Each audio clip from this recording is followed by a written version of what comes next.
দর্শক, ইতিমধ্যে আমি অবস্থান করছি ঠিক সেই প্রাঙ্গণে, যে প্রাঙ্গণে সারা বাংলাদেশের প্রায় 20 কোটি মানুষের নজর টিকে আছে। আমি অবস্থান করছি ঢাকা বসুন্ধরার এভার কেয়ার হাসপাতালের প্রাঙ্গণে, যেখানে শত মানুষের ভিড় নেমে গিয়েছে। হাসপাতালের চারিদিকে পুলিশ, বিজিবি, প্রশাসন বাহিনী টহল দিচ্ছে এবং শত শত গণমাধ্যম কর্মী এখানে উপস্থিত রয়েছে।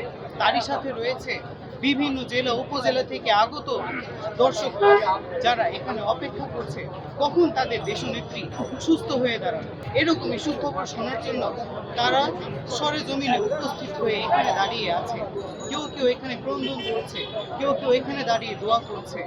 নারী, পুরুষ, ধনী, গরিব, হিন্দু, মুসলিম নির্বিশেষে সকলেই আজকে একত্রিত হয়ে এখানে অবস্থান করছে জানার জন্য কখন তাদের গণতন্ত্রের মাতা, তাদের দেশনেত্রী বেগম খালেদা জিয়া সুস্থ হবে। এই খবরটি তারা নিজ কানে এখানে দাঁড়িয়ে থেকে শুনতে পাবে। বেগম খালেদা জিয়ার জন্য সাধারণ মানুষের যে মনের আকুতি, ভালোবাসা, সেটার বহিঃপ্রকাশ। আমরা চাই আল্লাহ যেন এই সাধারণ এই 18 কোটি মানুষের মনের বাসনা যেন ম্যাডামকে আরেকটু সুস্থ হয়ে আবার পুনরায় দেশ সেবার জন্য কবুল করেন। এটাই আজকে আমাদের এই কায়েমনের বাক্য, মহান আল্লাহর কাছে প্রার্থনা। অনেক দিন থেকে দেশ নেত্রী বেগম খালেদা জিয়া অসুস্থ, সেই জন্য আমি আর সময় করতে পারি নাই। সময় করে আজকে আসেছি ওনাকে হাসপাতালের সামনে। আমি কোনো পদ বা কোনো বড় কিছু হবে এই জন্য আসি নাই।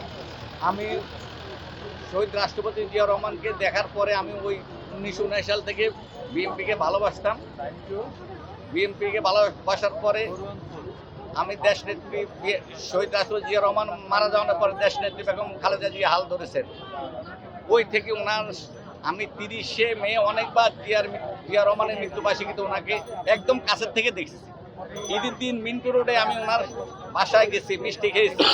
ওই থেকে আমি দেশনেত্রী বেগম খালেদা জিয়াকে দেখেছি। ওনার কথাবার্তা চলাফেরা অনেক ভালো লাগছে। আমি মনে করি এই দেশে 18 কোটি মানুষের দোয়া এবং বিশ্বের প্রতিটা মানুষের দোয়া করতেছে ইনশাআল্লাহ সুস্থ হয়ে মা ছেলে একসাথে বাংলাদেশে আইসা আবার দেশনেত্রী বেগম খালেদা জিয়া বাংলাদেশের প্রধানমন্ত্রী হবেন, এটা আমার বিশ্বাস। এই দেশের যখনই দুঃসময় তখনই বেগম খালেদা জিয়া হাল ধরেছে। এখন এই যে সামনে নির্বাচন আসতেছে, এই দেশের এই পরিস্থিতির সময় দেশনেত্রী বেগম খালেদা জিয়াকে অনেক প্রয়োজন। আজকে বাংলাদেশের এই খারাপ সময় আমাদের দেশমাতা খালেদা জিয়াকে অনেক দরকার বাংলাদেশের জন্য। তারেক জিয়াকে দরকার এই বাংলাদেশের জন্য। আমাদের আজকে 17 বছর বিএনপি যেভাবে নাজেহাল হয়েছে, তার জন্য আমাদের পাশে বেগম খালেদা জিয়াকে দরকার এবং তারেক জিয়াকে দরকার। আমরা প্রত্যাশা করি এই মুহূর্তে মাকে সুস্থ করে দেব আল্লাহ তাআলা, এবং তারেক জিয়াকে এবং মাকে আমরা একসাথে দেখতে চাই। বাংলাদেশের জনগণ আমরা একসাথে মা এবং ছেলেকে দেখতে চাই।